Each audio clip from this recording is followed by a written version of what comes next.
श्रीमन्नारायण नारायण हरि हरि ओम। श्रीमन्नारायण नारायण हरि हरि ओम। श्रीमन्नारायण नारायण हरि हरि ओम। श्रीमन्नारायण नारायण हरि हरि ओम। यहाँ से 5वां स्कंद की कथा शुरू हो रही है। 5वां स्कंद मतलब स्थान लीला कि लीला करने के लिए स्थान चाहिए, इसलिए इसको स्थान लीला कहा गया है। परीक्षित राजा ने सुखदेव भगवान से पूछा, हे प्रभु, आपने कहा कि प्रियवत राजा के वंश विस्तार की कथा कह रहा हूँ, तो मैं तो ये जानता हूँ तो वो तो आत्मस्वरूप स्थिति योगी थे, तो वो घर परिवार में कैसे आए, उनकी रुचि गृहस्थ आश्रम में किस प्रकार से हुई, ये मैं जानना चाहता हूँ। प्रभु, जिसकी अविचल भक्ति श्री हरि में हो तो भला बताइए वो कैसे, यानी कुटुंब परिवार आदि में आसक्त कैसे बन सकता है। स्त्री आदि में आसक्त रहने उन्होंने कैसे सिद्धि को प्राप्त की।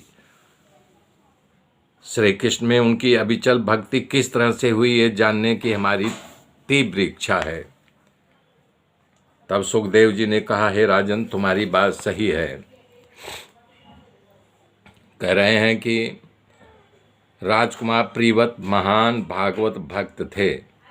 हे राजन, ओ युवानी में श्री नारद जी के चरणों की सेवा किया था, इसलिए उन्होंने सहज में ही वैराग्यवान हो गए थे। हमेशा लगातार निरंतर ब्रह्मचर्चा में चिंतन के लिए वो वन में जाना चाहते थे और पूरी तैयारी भी कर लिए थे, लेकिन जैसे महाराज ने सुना वैसे वहाँ पहुँच गए।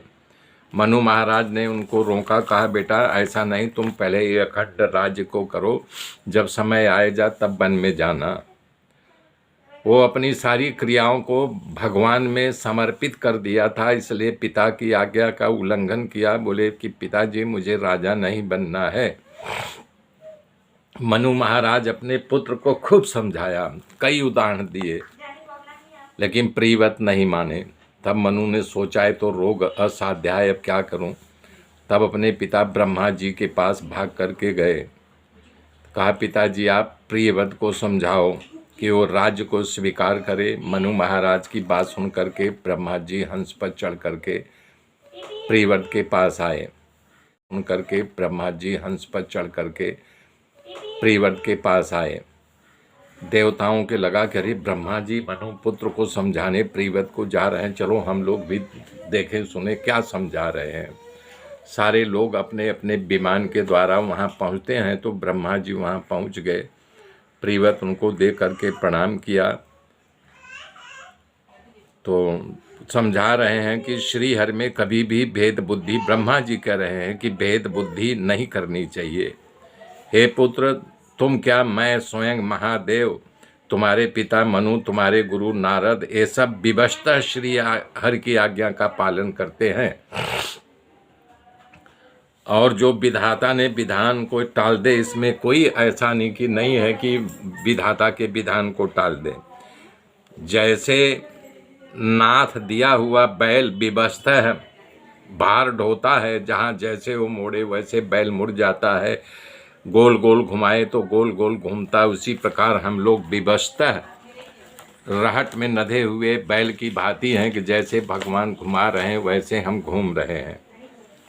हे वत्स, अपने गुण और कर्मों के अनुसार प्रभु जिस योनि में डाल दिया है, हम उसे स्वीकार करके उसके अनुसार जीवन जी रहे हैं। जैसे मान लो कि विष्ठा खाने वाला कीटा भी यानी उस योनि में पड़ा है, तो अपने आप को महान सुखी समझता होगा, भले वो विष्ठा खा रहा होगा लेकिन अपने आप को महान सुखी समझता होगा, उसी का अनुकरण करता है उसके वंश के लोग। जैसे अंधा आदमी को कोई कहीं ले जाए तो ले जाने वाला जहाँ ले जाएगा अंधा उसी के पीछे पीछे जाएगा ना, वो तो देख सकता नहीं है, समझ सकता नहीं है, वो जहाँ पहुँचा देगा वहीं अपनी पहुँच करके वो अपनी को बोलेगा, हाँ मैं पहुँच गया।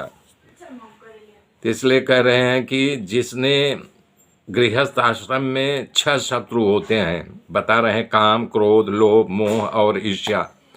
तो गृहस्थ आश्रम ही ऐसा आश्रम है कि जो कि यह गृहस्थ में रह करके अपने शत्रुओं पे विजय प्राप्त कर सकता है। मेरे मित्रों, मेरे साथ बने रहिए, आगे की गाथा फिर कल जोड़ूंगा। तब तक के लिए जय श्री राम। मेरे